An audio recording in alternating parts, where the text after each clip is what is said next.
artist Kristine Mays' first introduction to Serenbe happened totally by chance when Steve Nygren attended the opening of her exhibition, Rich Soil, at the Atlanta Botanical Gardens. Steve connected with Kristine connected with the art farm, and now Serenbe is the latest stop for her gorgeous installation of 29 wire sculptures, all made to look like figurative forms full of life and movement.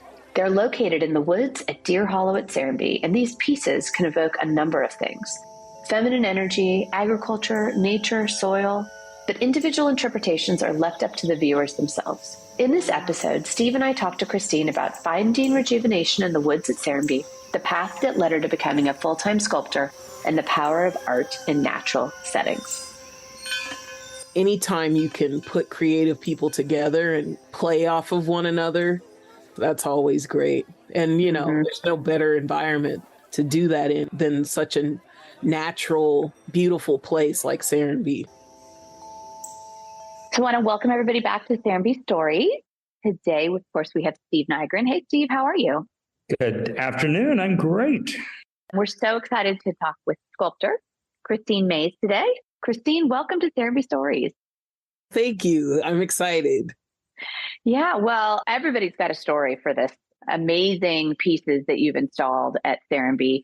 And so typically we ask, what's your Serenbe story? Like, how did it come to you? How did Serenbe come into your life? But I also want to note that the art farm and Steve are really what brought you into our lives. So I'd love to hear how you found us. And then I'd like to hear Steve's version as well.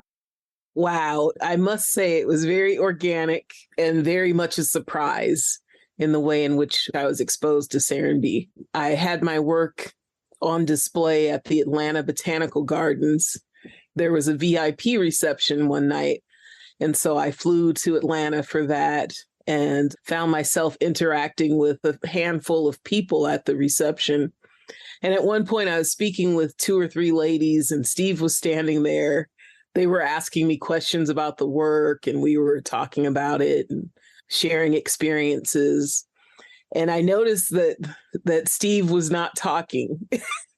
He was basically taking in what was happening. And he had this expression on his face that I could not decipher for anything. So I found myself observing him listening to us. And then towards the end of the conversation, one of the ladies asked where the work would go after it left the botanical gardens. And I said, I'm not quite sure. I would love for the show to continue to travel, but I'm not sure where it will go next. And then at that point, Steve said, I do. And then he just walked away. So I thought, okay, this is funny. I was amused by it, but I thought, like, who is this guy? And so the very next day, I received an email from the director of the Botanical Gardens, and she said, I have a person I'd like to introduce you to. He has a very beautiful, unique community, and he'd love to host your show. And so we connected via email, and then we had a Zoom call in which I met a good handful of the art farm staff. And then here we are.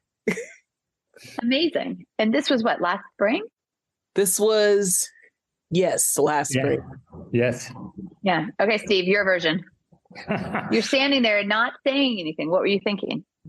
I was looking forward to the opening of the Orchid House. And of course, this is a great networking time. So it's dinner and it's for supporters of the Botanical Gardens. And it's always fun to see old friends and meeting new friends that are supporting the garden. And so I was looking forward to the social aspects and seeing the orchid display. And many times they now have artists in the various displays. And as I walked into the Orchid House, here were these very interesting forms that looked like rebar. And they just spoke to me in some way that, as art does, you're not sure what it is that draws you in.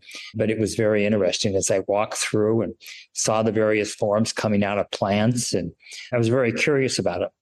I ran into Mary Pat, who is the director of the Botanical Gardens there. And I said, wow, very, very interesting art.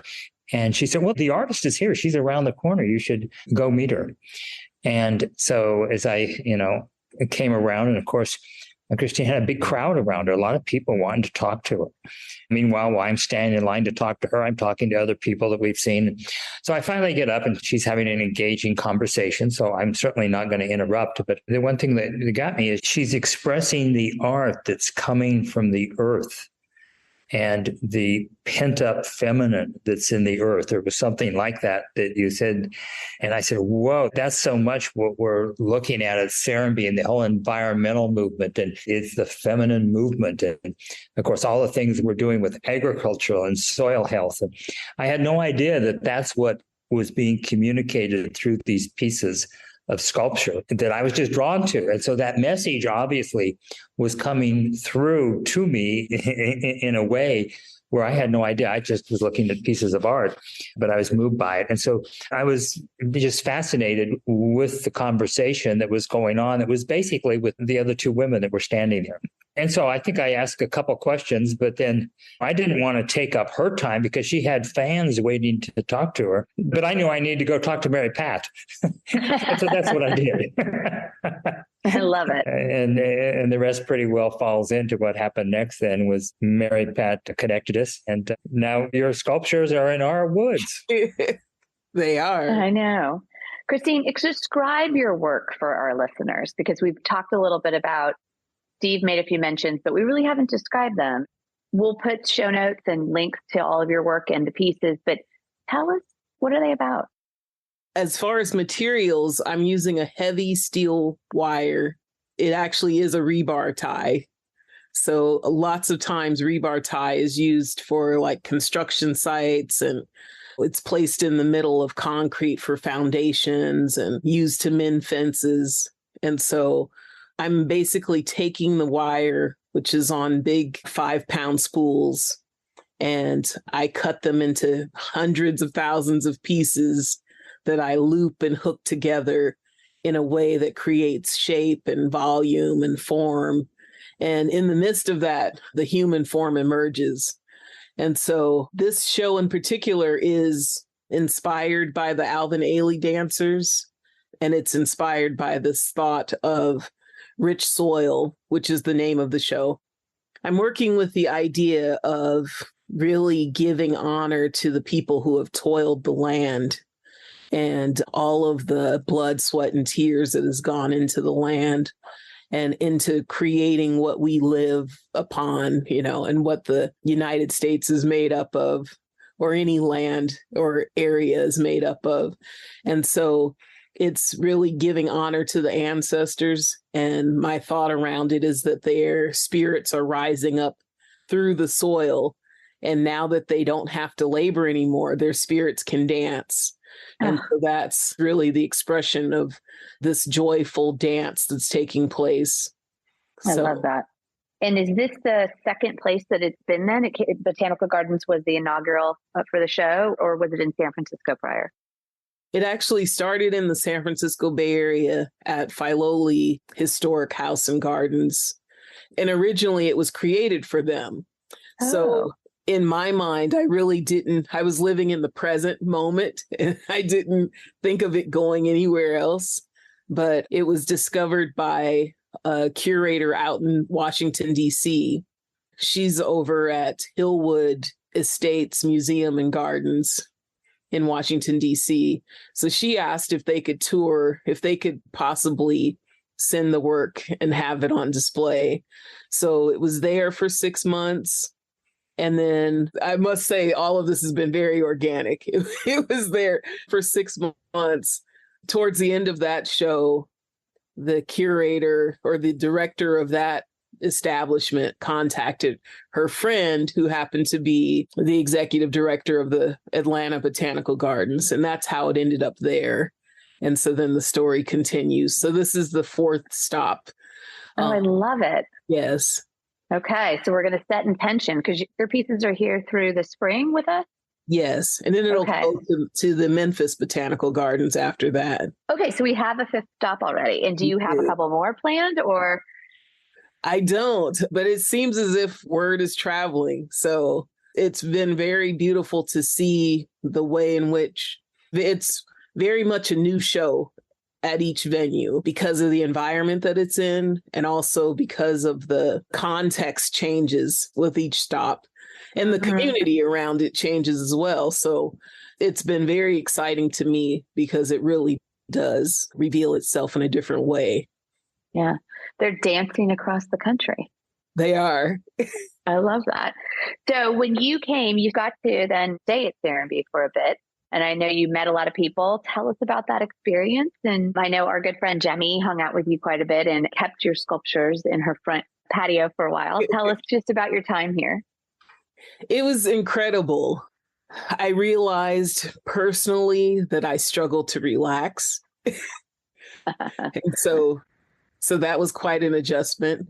I think that Serenbe is special in the sense that it is a place to just be and to find a sense of peace and serenity. So it was beautiful to actually discover that.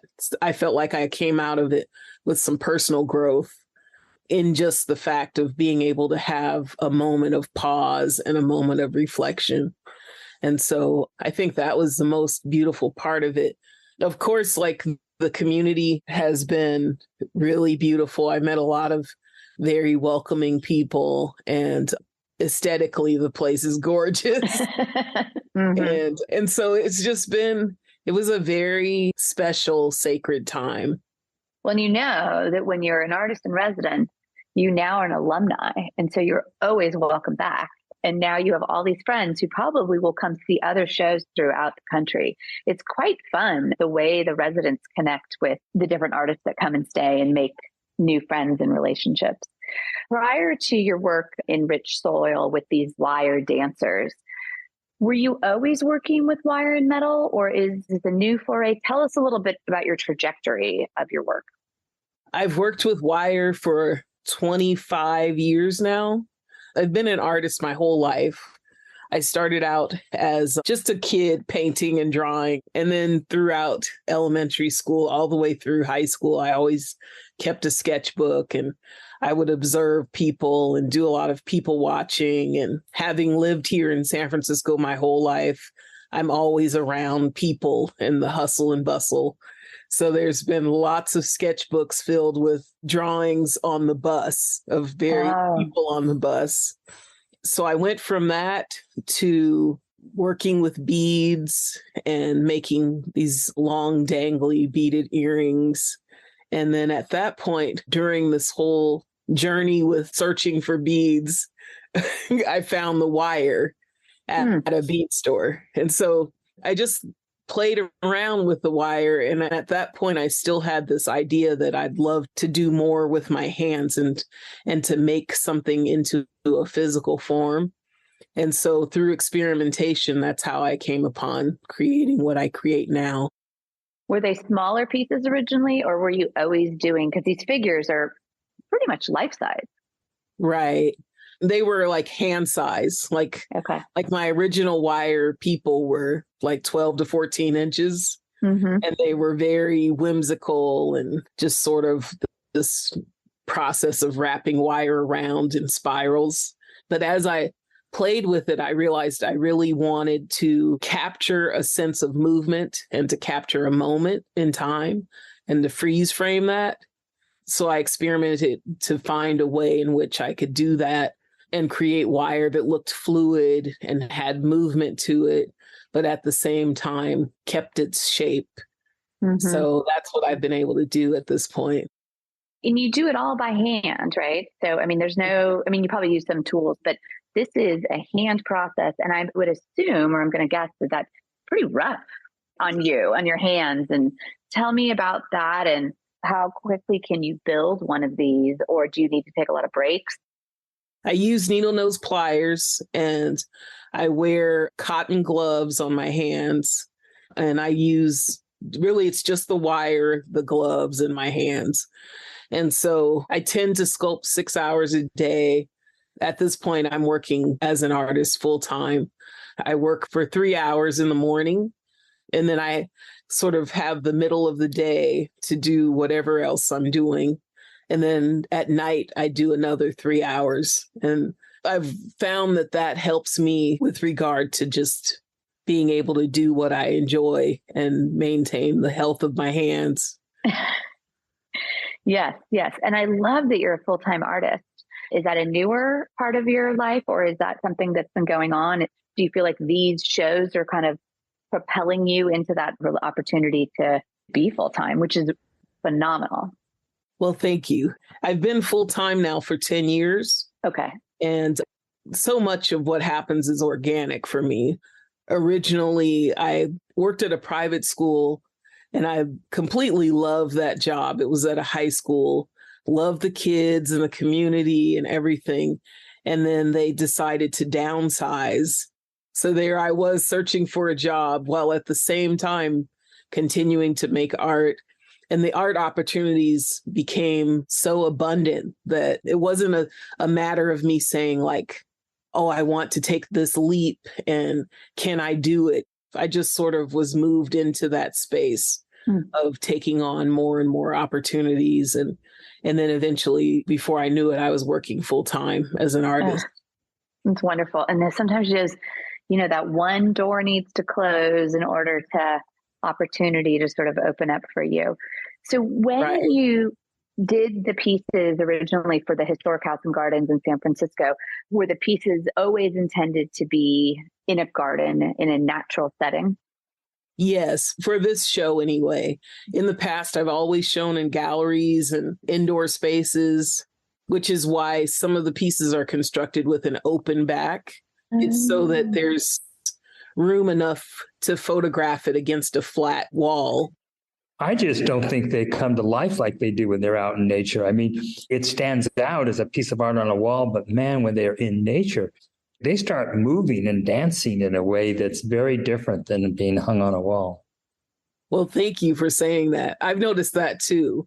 When Filoli contacted me, I thought like, this is very wild. Like, I don't know how this will work with it being outdoors. And so I had to shift my thinking in a huge way. And I'm so glad I did. I mean, it's opened up a whole new world. So I didn't have any knowledge of what would happen per se with taking the work outside. What I did know is that I needed to change my perspective on it. And one of the things that I did was I painted the work this copper color because it's an annealed steel, so it does rust over time. And so my thought was, if I painted a copper color as it patinas to like an orangey color, which is very similar to this copper color. So as it ages, it just turns to more of a matte, vibrant, coppery color. And so painting it copper made it so that the process is smoother. So you know what to expect as it gets older, as opposed to seeing black wire, which it is in its original form.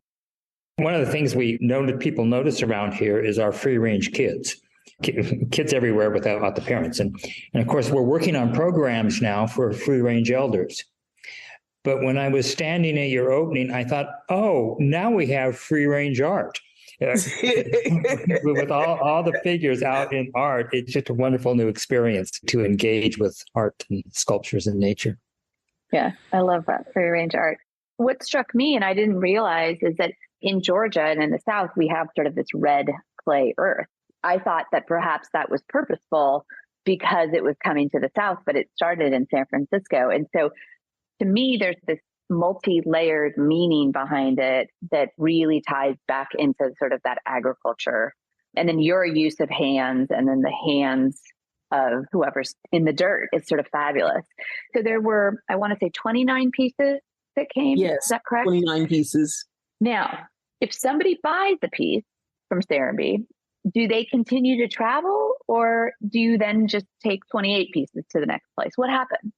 If someone buys a piece, then when the show ends, it becomes part of their life.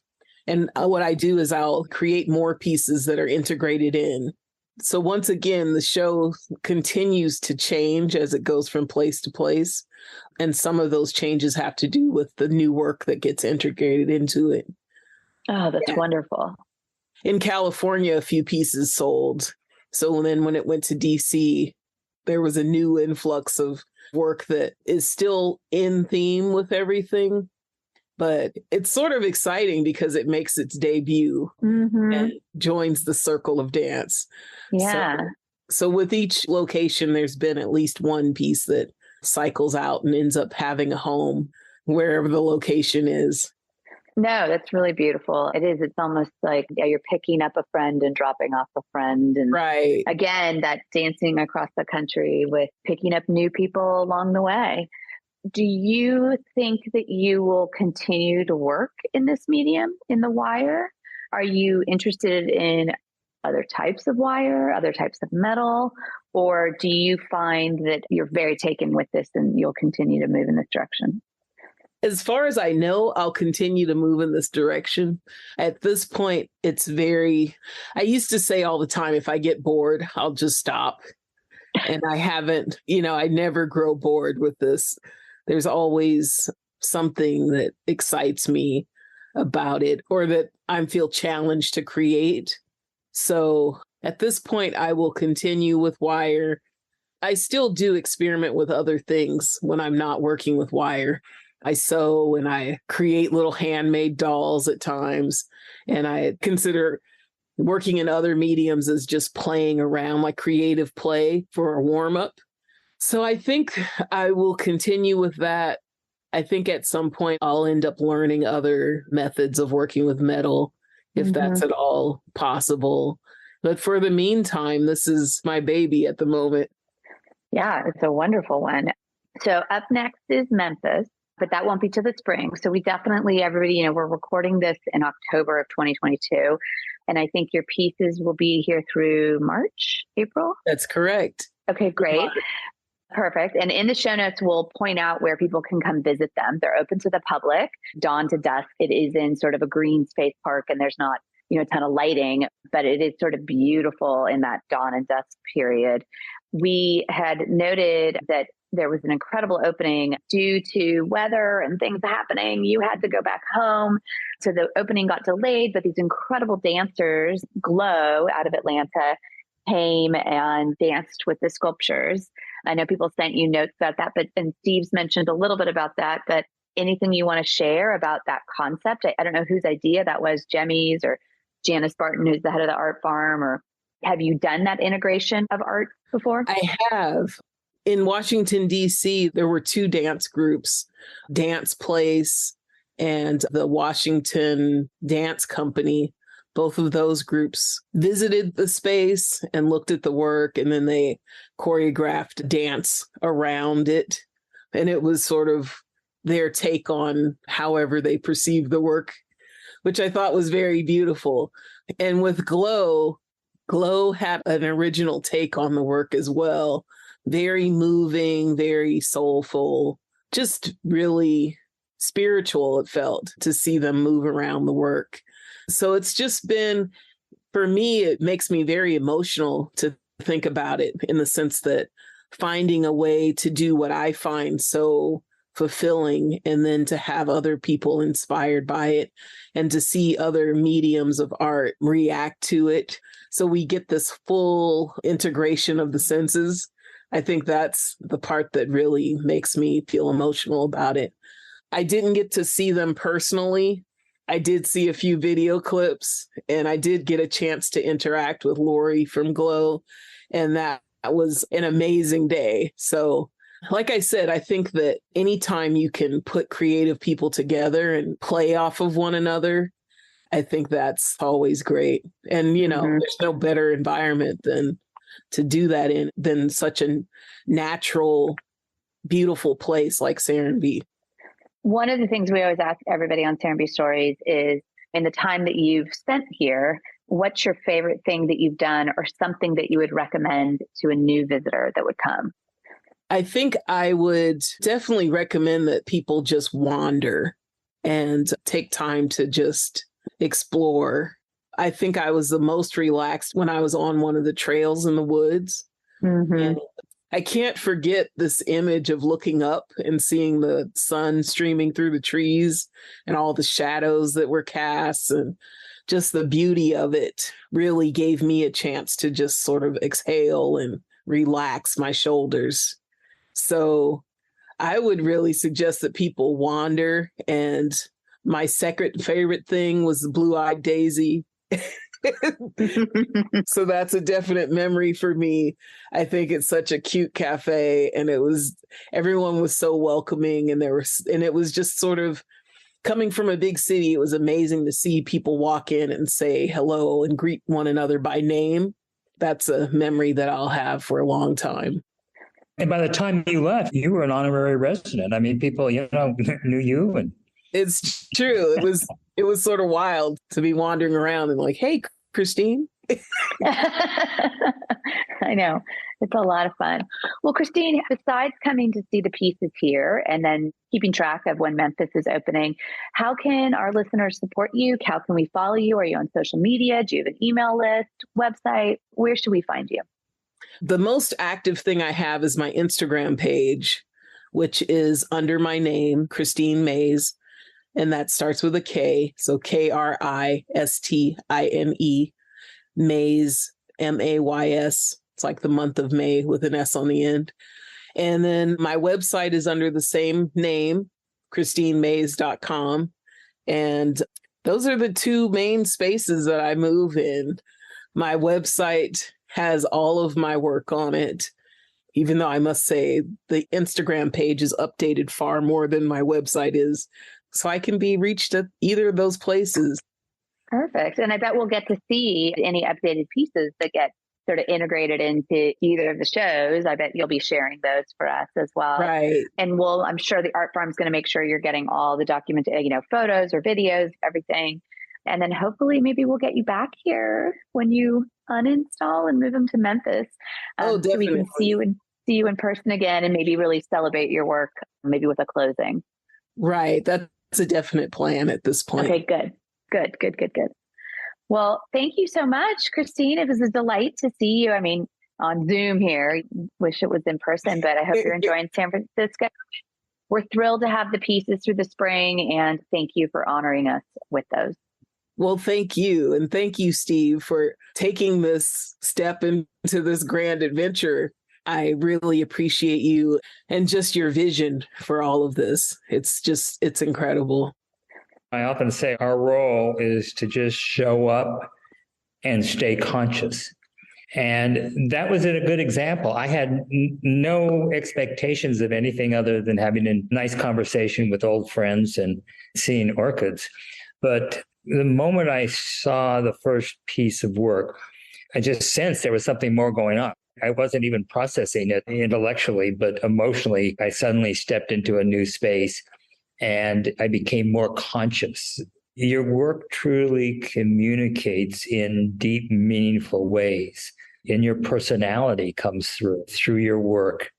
And we saw that everyone who met you, you totally charmed them with your journey and what you've done. And you can see how your personality is expressed in all those art pieces. And it's what draws those of us that view them in. So good luck with what you're doing. I think that now that they're being exhibited in nature in many of your upcoming shows, your fame is about to explode larger than it is now. So I'm glad that we are in the beginning of this movement and knew you when. Well, thank you. I forgot to mention there's 7 groupings of the work, and there's a tag on one piece of each of the groupings that can be, you'll see a label that gives a little narrative that I've created just to give context to the work. And then there's also a QR code. If you scan it, you'll get an audio tour where I talk a little more. So there's lots of fun to be had out in the woods. So I like it.